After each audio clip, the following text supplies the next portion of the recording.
Hello everyone, I'm your Scarlet Witch and this is my first video, so give your support from the beginning. In this video we're going to see the book summary of Rich Dad Poor Dad by Robert Kiyosaki. First let's see the introduction. Robert Kiyosaki's Rich Dad Poor Dad was first published in 1997 and quickly became a must-read for people interested in investing, money, and the global economy. The book has been translated into dozens of languages, sold around the world, and has become the #1 personal finance book of all time. The overarching theme of Rich Dad Poor Dad is how to use money as a tool for wealth development. It destroys the myth that the rich are born rich, explains why your personal residence may not really be an asset, describes the real difference between an asset and a liability, and much more. Rich Dad Poor Dad Robert Kiyosaki, author of Rich Dad Poor Dad, had two main influential fathers in his life. Poor Dad was Kiyosaki's biological father, a man who was highly intelligent and very well educated. Poor Dad believed in studying hard and getting good grades, then finding a well-paying job. Yet, despite these seemingly positive attributes, Poor Dad didn't do well financially. Rich Dad was the father of Kiyosaki's best friend. He had a similar work ethic to Kiyosaki's real dad, but with a twist. Rich Dad believed in financial education, learning how money works, and understanding how to make money work for you. Although he was an 8th grade dropout, Rich Dad eventually became a millionaire by putting the power of money to work for him. The book is written from Kiyosaki's perspective of how Rich Dad went about making money and the mistakes that Poor Dad made. The first 6 chapters of Rich Dad Poor Dad make up about 2/3 of the book and discuss the 6 lessons that Kiyosaki learned from his Rich Dad. Rich Dad Poor Dad contains a total of 10 chapters plus the introduction, but much of the book is focused on the first 6 parts or lessons. We'll cover the introduction and the first 6 lessons. Chapter 1, The Rich Don't Work for Money. Chapter 2, Why Teach Financial Literacy. Chapter 3, Mind Your Own Business. Chapter 4, The History of Taxes and the Power of Corporations.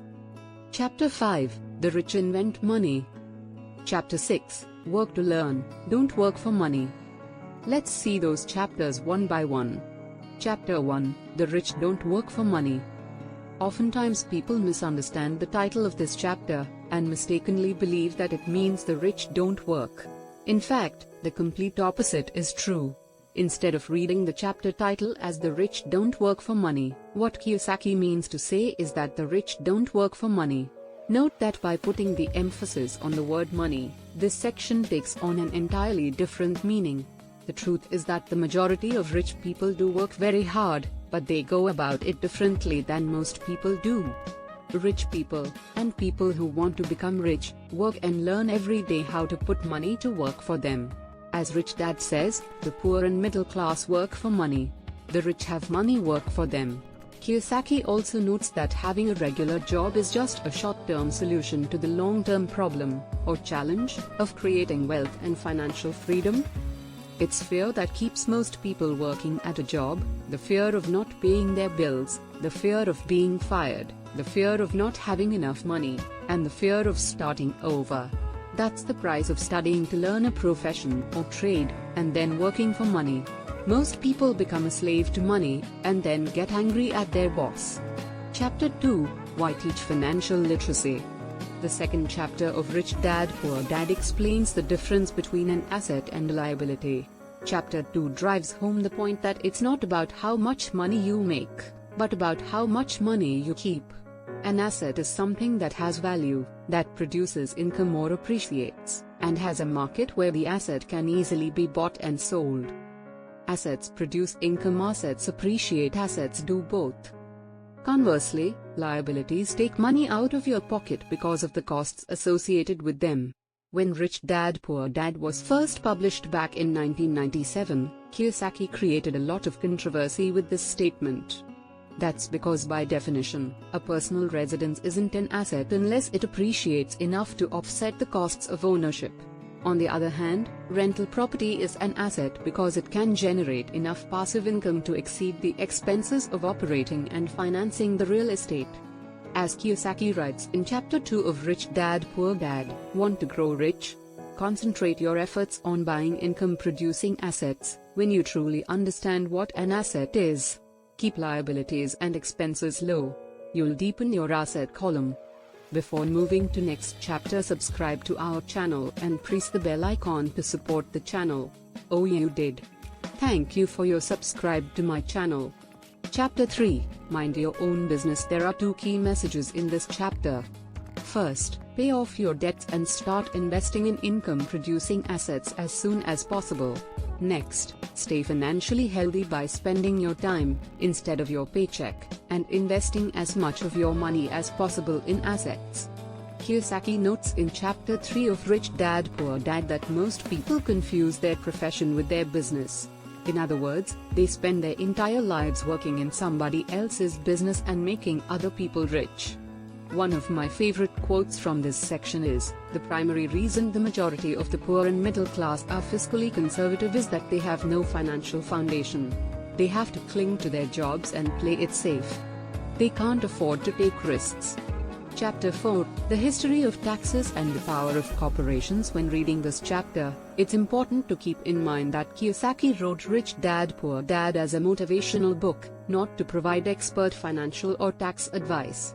For example, Kiyosaki writes about the time he bought a Porsche and treated it as a business expense, using before-tax dollars.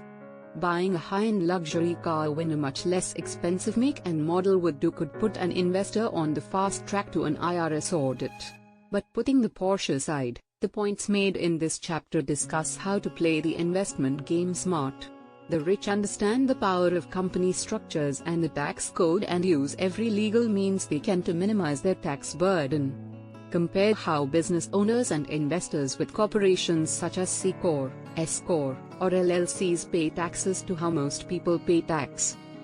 Business owners with a corporate structure earn, spend, pay taxes. Employees who work for corporations earn, pay taxes, spend. Notice that employees who work for somebody else spend their money post-tax, while business owners earn and spend before paying tax. Chapter 4 of the book also covers the four main components of what Kiyosaki calls financial IQ: accounting, investment strategy, market law, and law. As Rich Dad Poor Dad reminds us, understanding the legal and tax advantages significantly contribute to building long-term wealth.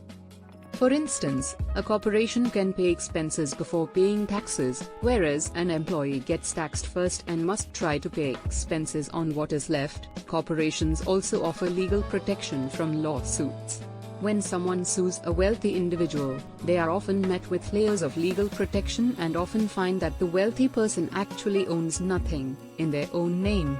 They control everything, but, personally, own nothing. Chapter 5, The Rich Invent Money. Inventing money means finding opportunities or deals that other people don't have the skill, knowledge, resources, or contacts for. In Chapter 5, Rich Dad Poor Dad explains there are two types of investors. Investment packages are bought by people who entrust their money to a developer or fund manager. This is the way that most people invest, such as buying shares of an ETF or putting money into a real estate crowdfunding venture. Professional investors look after their own investments, research the market to find deals that make sense, then hire professionals to manage the daily oversight.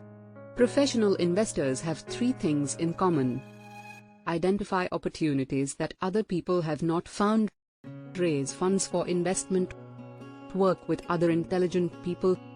Here's one of my favorite closing thoughts from this chapter. Some people argue that there aren't real estate bargains where they are, but there are prime opportunities everywhere that are overlooked. Most people aren't trained financially to recognize the opportunities in front of them. The next chapter is very important chapter that you must know. This is the powerful magic that I learned from Robert as Scarlet Witch. Chapter 6, Work to Learn, Don't Work for Money. Poor Dad was intelligent and well-educated and worked for money because job security meant everything to him. Rich Dad became a millionaire by working to learn. As Kiyosaki writes, I recommend to young people to seek work for what they will learn, more than what they will earn. Look down the road at what skills they want to acquire before choosing a specific profession and before getting trapped in the rat race. In fact, that's exactly what Kiyosaki did. He joined the Marines after graduating from college and learned the essential business skills of leading and managing people. After serving his country, Kiyosaki joined Xerox, overcame his fear of rejection to become one of the top 5 salespeople in the company, then left the corporate world to form his own business. Chapter 6 of Rich Dad Poor Dad then discusses the synergy of management skills needed for success in business. Cash flow management, systems management, people management. We reach to the ending of our video. If you feel that video is useful, then give a like to this video. That will motivate me to more useful videos like this. Before ending the video, let's see the key takeaways from the book.